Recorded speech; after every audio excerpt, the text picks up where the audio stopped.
Hey guys, it's B. I'm here to do the 5 luxury items I would choose if I was restarting my collection. That's probably not the right wording, but I thought it was a fun tag and I'm really late to it.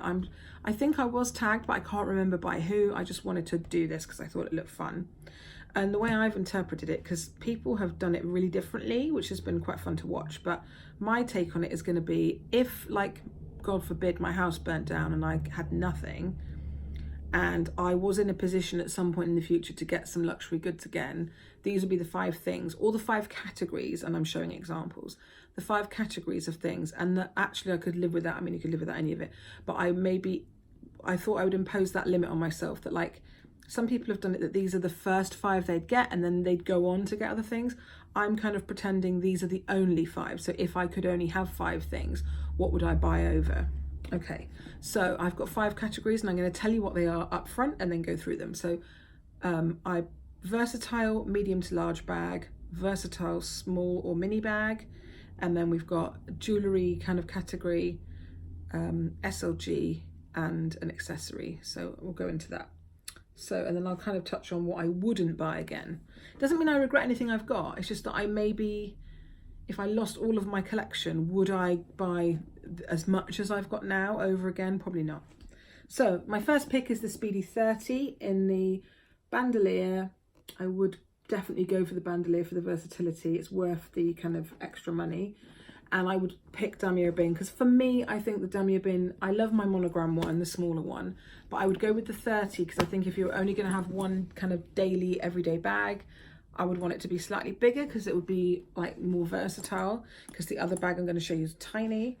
And this print, I think it would look newer for longer. Yes, I feel with damier bin, you do get quite a lot of more visible rubbing on the corners, but you can only see that if you look quite up close. Other people can't. This bag is, I got this bag when I was pregnant with Cece, so it's like 4.5, nearly 5 years old, and it's had heavy use, and like the handles just look perfect. I live in the UK, so this print is great year round. Like, it just looks more smart, I think, because the handles and the bag are like a similar color tone, and the handles and all the leather bits don't stand out as much as they do with the Vachetta. I think you could like go to work with this in an office, then you could go to drinks. I mean, you could with anything. Like, I don't believe in the rules. I'm just saying, for me, this would be the most versatile option. And it holds a ton, and also you can wear it just with the handles or the strap like this. There's like just 2 parts of it, and sling it over your shoulder, or you can add the other section and do it crossbody. So it just is like really versatile. It's really light. The straps come off. As I said, some bags offer like an extra strap, but they're either like fixed and you can't take them off, or you can't adjust them. That's the best thing about the Speedy. I absolutely love it. And it's just, people say this thing about basic or common. To me, I like classic. And when I mean classic, I don't mean conservative. I mean, I think each high-end brand has got certain iconic pieces, and rather than trying desperately to be unusual, I just feel like those pieces are iconic for a reason, and those are the things that pull you in, that there's a real signature style running through. So for Chanel, it's like quilting in the leather and things like that. So for me, the ultimate bag that Louis Vuitton makes is the Speedy, and I never get sick of this. Like, I'll take this out for the day and I still, oh, I love my bag, you know, I still feel like that. Whereas with the Neverfull, I don't quite get that feeling. It's very practical, but it's not very versatile in the way that you can carry it. The straps are a bit short and it kind of looks like a bucket, and I find it useful, but not as useful as this. So this would be my main bag if I was only going to have 5 things.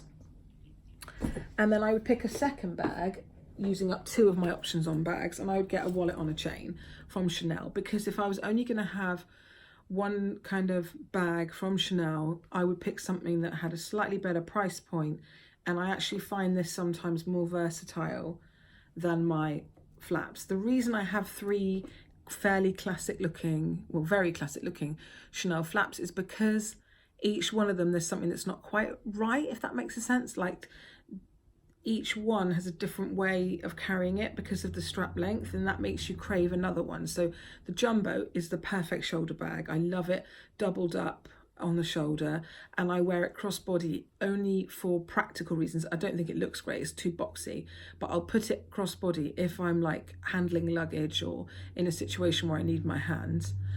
The medium large is like more pretty and dainty, but the strap's quite short. So I got that to do the things that the jumbo didn't do. Do you see what I'm going with this? And they are so expensive that I think if I lost everything and I was building my collection again, I would maybe further down the line get one of those three, but I would feel indulgent to get all three all over again at the current prices. It doesn't mean I don't love them, I do, but they're more treasures than workhorses. Horses? They're more treasures to like look at and enjoy and feel special than workhorse bags. Like my jumbo annoys me because it gets heavy. The reissue, no, it doesn't annoy me. That's probably the most practical of the three. But I worry that like it's going to lose its shape eventually, and I'm really careful how I stuff it. And then the medium large is really small and hardly fits anything, and the chain's a bit short, but it is just my princess magical, makes me feel special bag. So I would go with this because it's far less. It's still under £2,000, which is still ridiculous. And it's more versatile because you can wear the chains doubled up and wear it as a little shoulder bag. You can make it a crossbody, which is how I mostly wear this one because it's quite casual because it's the boy style. And then you can, unlike the mini, the way that the strap is attached, you can completely put it inside and use it as a clutch. So if I was going to have less things, I would want to pick things that I could use in different ways. So that's why I would pick the what. It's not for everyone. Some people find this just so small that they don't find it workable, but I think that often that is because they try to pack SLGs. You know, they're like, oh, my key holder, oh, my little wallet, and you're like, what's wrong with you? Like, it's completely a wallet and kitted out. So you ditch the SLGs and just put everything in. Like I put my house key in here with my coins, I put my car fob in, I put my cards in the card slots and my cash and whatever, and then I have like a mirror and a lipstick and a hair tie and maybe even a flat comb. So it's everything that you really need. I love it very much indeed. So those would be my two bags, and that would be it, and that would do for me because I could get like a Longchamp Le Pliage or something else as a tote that didn't cost lots of money. So that's option 1 and option 2. Option 3 would be a high-end SLG, and I don't think you need to have all high-end SLGs, but I think my two most kind of practical options for SLGs are these. So things that are small, that are multifunctional. I have to say I do really love the key holder because it protects the inside of your bag. It makes your keys neater. I noticed I'm using a bunch of keys at the minute with key rings on that the kids have given me just for a change, and it is with smaller bags where you're trying to pack things. I've had it before where my keys rubbed up against something like this, or they just don't sit flat. In this, you can manage the space in your bag better. So this is the 6 key. They also do Louis Vuitton do a 4 key, but I would get the 6 key. It doesn't take up a lot more space, but it holds a lot more. And you've also got this sort of slip part here where you can put a couple of credit cards, maybe, and even a £20 note behind there. So you can go out with your phone and just this, you know, if you're just going to the store or whatever. So I would really recommend this. And when you consider it relative to other things that the brand makes, this is quite inexpensive. And I would also recommend something that's a very compact like wallet option. So I wouldn't buy a big wallet again. It's just my personal preference. I think they're bulky, they don't fit some of my smaller bags, or they take up too much space. Also, just aesthetically, I think it's not a trend thing. I think people, style evolves across a large group of people. It's not just me. You'll see people on the whole, when I'm watching YouTube, kind of turning away from the full-size wallets. I think in a weird way, is this going to make sense? When I see someone pull a large wallet, even if it's high-end, out of a bag, it looks dated to me. That's just my weird opinion. But some people don't want all these little bitty SLGs and putting their coins in here and then putting their cards in the card holder. But for me, it is a way to stay more organized. When I had big wallets, they would often get overstuffed. You wouldn't clean them out and they'd be full of receipts and junk. So, and they weigh a ton then. Something like this holds everything that you need, but it's like a third of the size, and it will fit in nearly all your bags, even could fit in that wok if necessary. So the reason I like this one is it's got 3 dividers. So you could have some coins, some cash, and some cards, and it really expands. So you could put quite a few cards in there. I'm not saying this one in particular, I really like this one from Chanel, but lots of high-end brands have a similar style thing to this. This is I think the Chanel one is one of the smallest and most compact ones, and yet it still holds a lot. So, and that I think is partly due to the leather gussets, and it's quite a wide opening. I know when I had a black multicolour zippy coin purse from Louis Vuitton, it was bigger than this, it was a bit taller, but I didn't feel like it held as much as this, and it never really opened to more than about there. It remained quite stiff. So this, I feel like you can see everything and you can get more in there. So I would recommend those as, you know, a couple of options for an SLG. I'm calling that one category because I'm kind of cheating. Third is watches and jewellery. And I think if I was starting again, there are 3 things here, but they all represent one theme, so that's how I'm getting away with cheating. And that is that I feel like I've spent a lot of money, if you add it all up over the years, on either designer or even non-designer costume jewellery and like fashion watches and stuff like that. And I would definitely not do that again.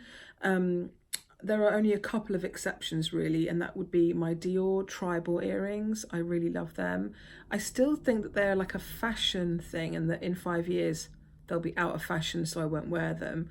But the price of them, I have had a lot of wear out of them, so I've already had that cost per wear value out of them. But I would say Chanel costume jewellery is so pretty and it draws us in time after time, but I have had so many, I mean nearly every pair of earrings except for one that I've still kept. I've had stones falling out, metal discolouring, the post literally snapping off the back, and what they cost, I just can't justify it. So what I would buy instead would be things like, these are David Yurman and they were about the same price as a basic pair of Chanel earrings, yet they're sterling silver with little diamonds and a real pearl. So they're not a brand thing, but they're pretty and they're maybe a bit less, not common, but less, you know, they're slightly more unique, but they're real fine jewellery at a similar price point and they're going to last a lot longer. Similarly, I've bought Chanel necklaces before that are either silver and they've gone a bit gold, or they were gold and then they went back to nickel, or they went black, or crystals fell out, whereas for the same kind of money, in fact a lot less really, if you're looking at a short, even a short necklace with a CC, I don't know what they are now, but when I had one, I think I paid about 400 for it, and I really loved it, but I knew that I couldn't wear it in the shower, I wouldn't wear it around suntan lotion and all of that, whereas this that my husband got me for Valentine's, I think it was, has got the lovely summery turquoise enamel on one side, and then the returned Tiffany on the other side is sterling silver. If it ever discolors, I can clean it. It's real jewellery and it's going to last a long time. So I just think that on the whole, that's a safer bet.